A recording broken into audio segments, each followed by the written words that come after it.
하나님은 성도들을 불러서 훈련하십니다. 훈련하시면서 자신의 부족을 깨닫고 성령님을 전폭적으로 의지하게 하십니다. 성령을 의지하게 하는 이유는 성도를 강하고 담대하도록 하기 위함입니다. 성령을 의지하려면 성령님을 주인으로 모셔야 됩니다. 성령을 모시는 하나님 뜻을 알 수 없다는 걸 인정해야 됩니다.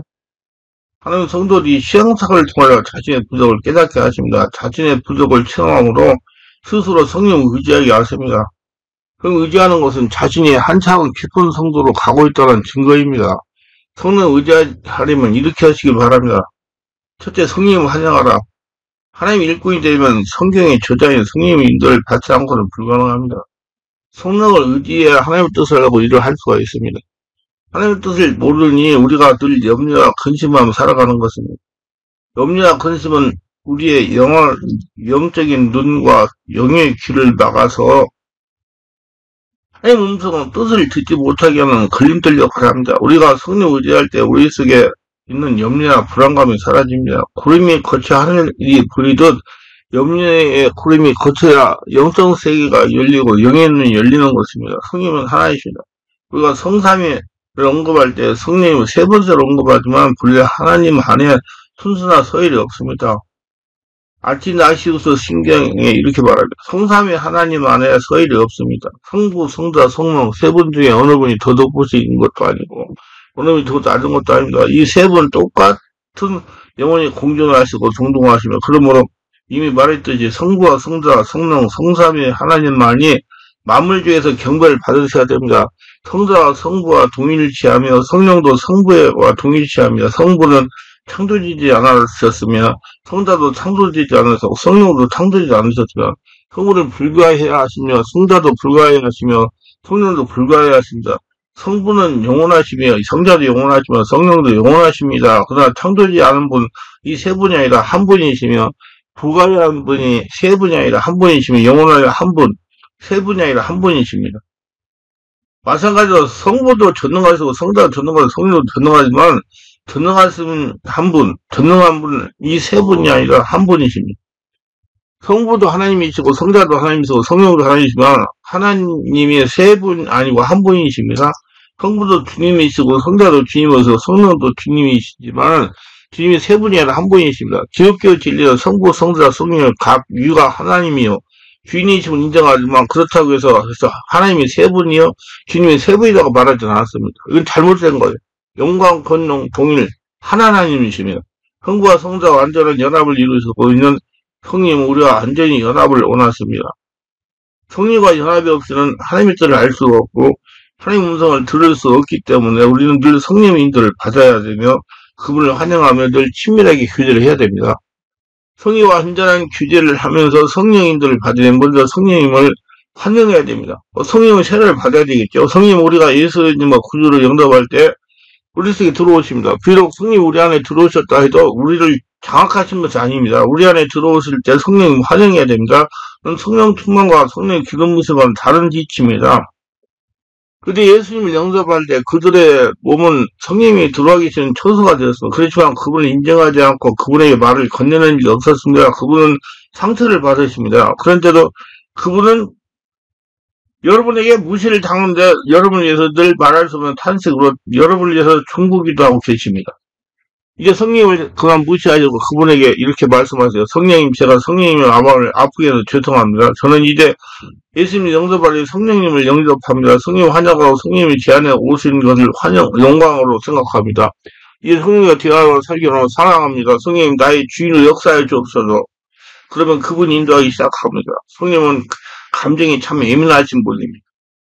원래 신자들은 교회 열심히 다니지만 성령님에 대해서 전혀 모르는 경우가 많습니다. 에베소는 재단도 비슷한 상황이었어요. 사도행전 19장 1, 2절에 보니까 이렇게 기록되어 있습니다. 아볼로가 고린도에 있을 때 바울이 이주방으로 다니 에베소에 와서 어떤 제자를 만나 가로되 너희가 믿을 때 성령을 받았느냐 가로되 왜 아니라 우리는 성령이 있으면 듣지 못하였노라. 이 제자들은 그들 안에 성령이 계시지만 자신들 안에 계신 그분에 대해서 들은 적이 없습니다. 수많은 신자들이 이런 상태에 있는 것입니다. 우리나라도 마찬가지죠. 우리 안에 계신 성령님에 관심도 없고 대화를 나누지도 않으며 사랑을 표현하지 않고 그가 계신 것을 모르고 지내는 겁니다. 이제 성령님을 환영하시고 성령 주인의 모습으로 성령 충만을 받아야 됩니다. 그러면 전혀 새로운 세상이 열릴 겁니다. 성자와 우리 영은 분명히 다르지만 구분하기 어려울 정도로 닮은 존재입니다. 구분하기 어려울 정도로 닮은 존재입니다. 인간의 각기 다른 인격을 갖고 있기 때문에 서로 가까워서 완전하게 연합하지 못하잖아요. 그러나 성인과 중생한 영은 같은 인격과 성품을 지니고 있기 때문에 완전히 연합이 이루어집니다. 영이라는 단어로 피누마를 구분하기 어렵게 쓰고 있습니다.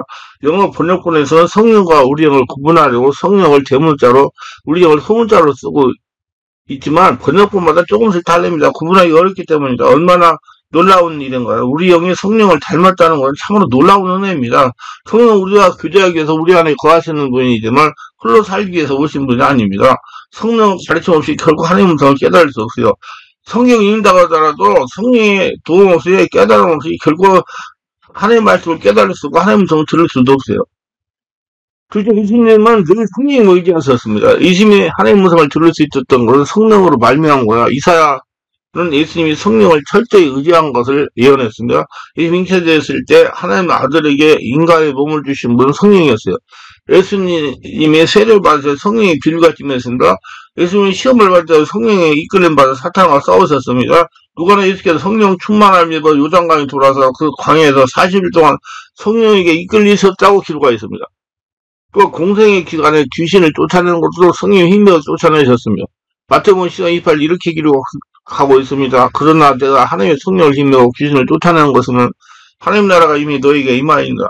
예수님이 자신을 대성물로 들이신 것도 성령으로 말미암은 것이었습니다. 하늘이 영원하신 성령으로 말미암아 흠없이 자기를 하나님께 드린 예수 그 피가 어찌 너희 양심으로 죽은 행실에서 깨끗하게 하고 하나님의 살아계신 하나님을 섬기지 못하는 히브리 9장 14절. 현존 왕국에서 우리 주님이 왕노를 하실 때 주님은 성령의 능력으로 다스리게 될 겁니다. 여호와신 지혜와 총명이시여 모략과 재능이시여 지식과 의로와 경영하는 신이 그리에 강림하니 이사야서 11장 2절.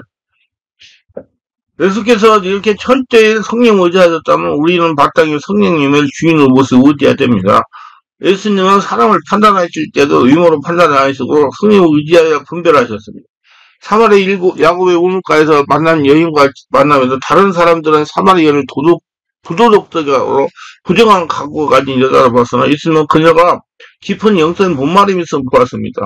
예수님은 성령을 통하여 이 여인의 영적인 갈등과 남편 다선이 있었으나 지금은 6번째 남자와 합당한 관계가 있지 않음을 보였었습니다.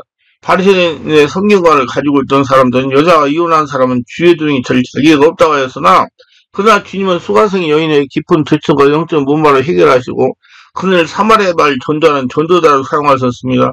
이와 같이 누구든지 회개하고 새 사람이 되면 주님의 종이 될 수 있는 것입니다. 예수님 오시기 전에 예수님처럼 이적과 기적을 행한 사람이 없었습니다. 예수님 이런 능력은 예수님이 신성을 가지고 있는 하나님의 사가 아니라 성령님을 의지했기 때문이라고 말씀하셨고 예수께서 부활하시고 승천하시니 베드로는 예수님의 사역을 다음과 같이 요약해서 하나님이 나사렛 예수에게 성령과 능력을 기름부터 사시며 저가 두루다니며 선한 행하시고 마귀에 들린 모든 자를 고쳤으니 이는 하나님이 함께 하셨습니다. 사도행전 10장 38절. 이럴 때 구약의 예언자들 예수님의 자신 그리고 서도들은 예수님 사역에 나타난 신적 능력을 그의 신성에 기이하는 것이 아니라 그를 통한 성령의 사역으로 보았습니다. 예수님은 하나님의 성에 귀를 기울였고 그 다음에 성령의 힘을 얻어 말하고 행동했습니다. 그분은 이 사역 방법을 사도들에게 전해주시면서 성령을 그들에게 보내어 능력을 주시겠다 약속하셨습니다. 예수님이 약속하셨던 것처럼 제자들은 성령의 충만을 받고 그들의 스승이 하신 이적과 기적을 행했습니다. 오늘날 예수님은 우리에게도 믿는 모든 사람의 성령의 인도를 받으며 하나님의 음성을 들을 수 있고 길을 쫓아가고 병자를 고칠 수 있다고 말씀을 하십니다.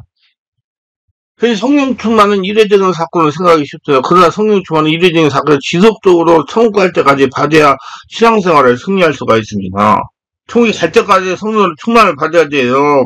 하나님의 2장 4절 제자들은 성령 충만을 받아서 저희가 다 성령의 충만으로 성령의 말하니까 다른 방언으로 말하기 시작하니라. 그러나 그들은 사도행전 4장 30절 다시 성령 충만을 받았습니다. 빌길 담에 모인 것이 진동하더니 우리가 다 성령의 충만을 담대히 하나님의 말씀을 전하니라. 이렇듯 제자는 수시로 기도를 하여 성령 충만을 받았습니다.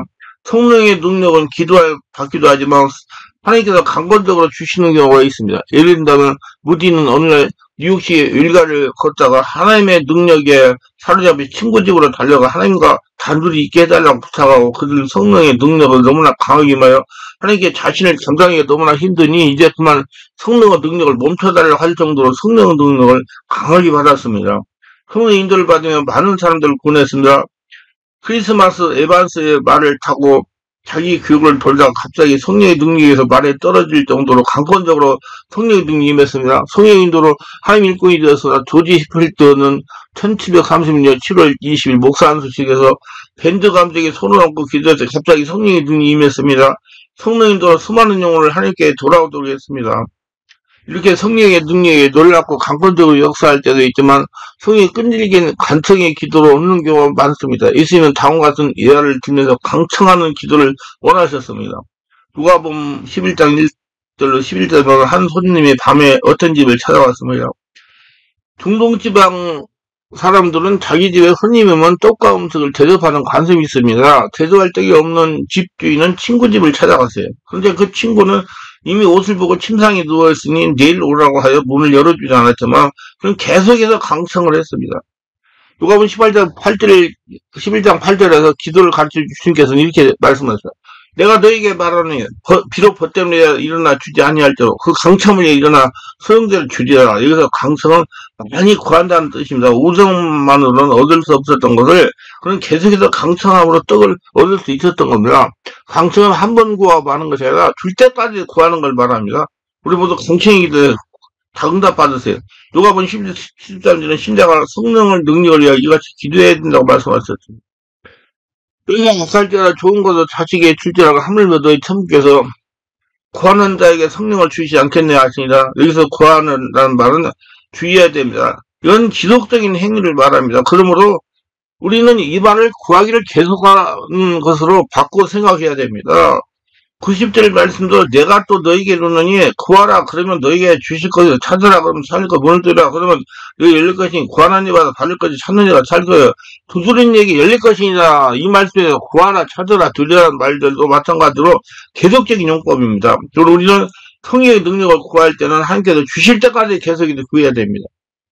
우리가 예수님의 구주로 영접하는 순간에 성령이 내주하게 되었다고 할지라도 하나님의 음성을 듣고 쓰임받기 위해서는 성령 능력을 가져야 되는 겁니다. 성령의 능력은 안수를 통해서 받기도 하지만 끊임없이 강청의 기도를 얻을 수가 있습니다. 그래서 우리 월화 금토에 집중기도 하면서 우리 성령의 능력을 다 받아요. 10대 아들이 아버지에게 피자가 먹고 싶다고 하면 아버지는 피자를 사줍니다. 그런데 어느 아들이 아빠 5만원을 주세요 부탁을 하면 아버지는 그 돈이 왜 필요한지 질문합니다. 아들이 5만원씩이나 무엇을 하려고 하는데 여자친구가 만나기로 했는데 멋진 곳으로 데려가서 음식도 먹고 영화도 하려고 해요.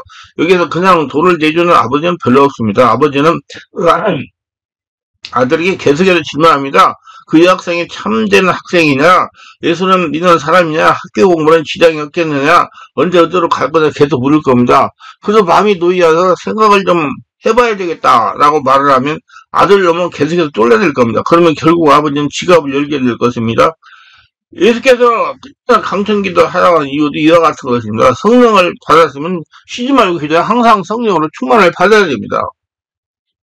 네 번째, 성령은 다와 함께 기도하시는 분이십니다. 로마서 8장 20, 28절에 이와 같이 성령도 우리 연약함을 도우시나니 우리가 마땅히 빌바를 알지 못하나 우리 성령이 말할 수 없는 탄소 우리가 친히 간구하시나 마음을 감찰하는 시간 성령의 생각을 아시나니 이런 성령이 하나님 뜻도 성도에 간구하시나 우리가 알고 있냐 하나님을 사랑한다 그 뜻대로 부르심을 입은 자들이는 모든 것이 합력하여 선을 이루라. 이 말씀에서 간구라는 단어의 뜻은 성령이 우리와 함께 하나님 아버지께 나아가 우리 필요하고 원하는 것들을 구하는 일에 우리를 도우신다는 겁니다. 성령이 나보다도 더 나를 잘 아시는 분입니다.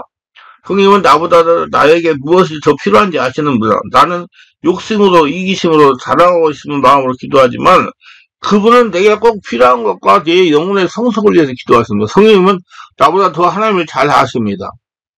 성령은 어쩌면 하나님보다 더 나를 잘 아실지도 모릅니다. 그렇다면 하나님께 기도할 때 누구와 함께 기도하는 걸 유익하겠습니까?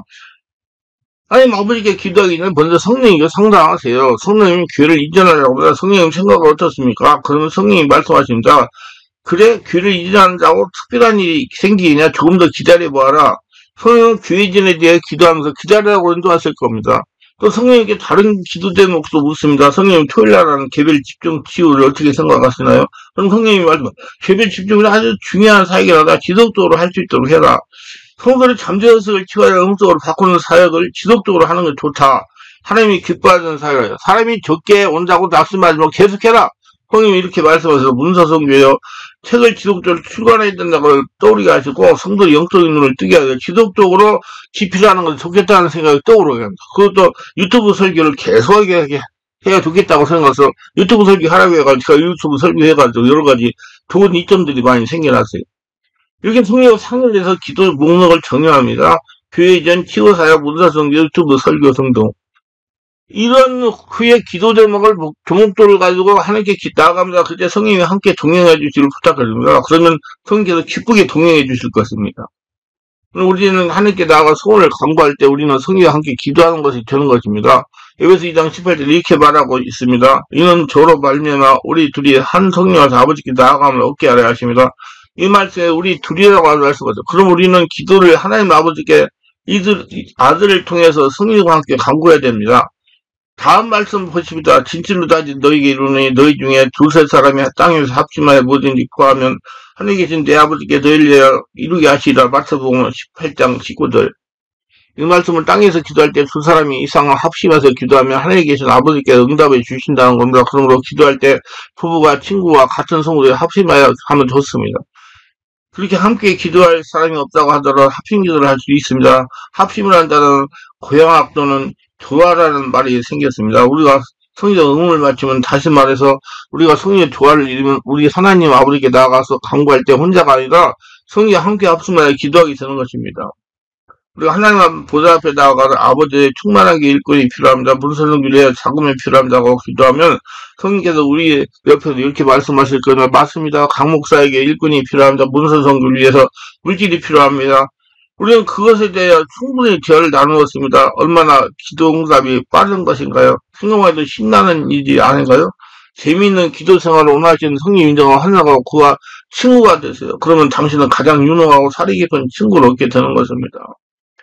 또한 로마서 8장 16, 17절에는 간구는 우리와 함께 기도할 뿐만 아니라 성령님이 우리의 대신에 함께 나가신다는 뜻을 가지고 있습니다. 성령은 우리가 미처 구하지 못한 필요한 요소들을 하나님께 말씀드립니다. 예를 들어 당신이 하나님께 기도할 때 하나님 아버지 저는 지혜가 필요합니다 하고 지혜를 필요만 구했습니다. 그러면 성령님은 당신 앞에서 이렇게 기도합니다.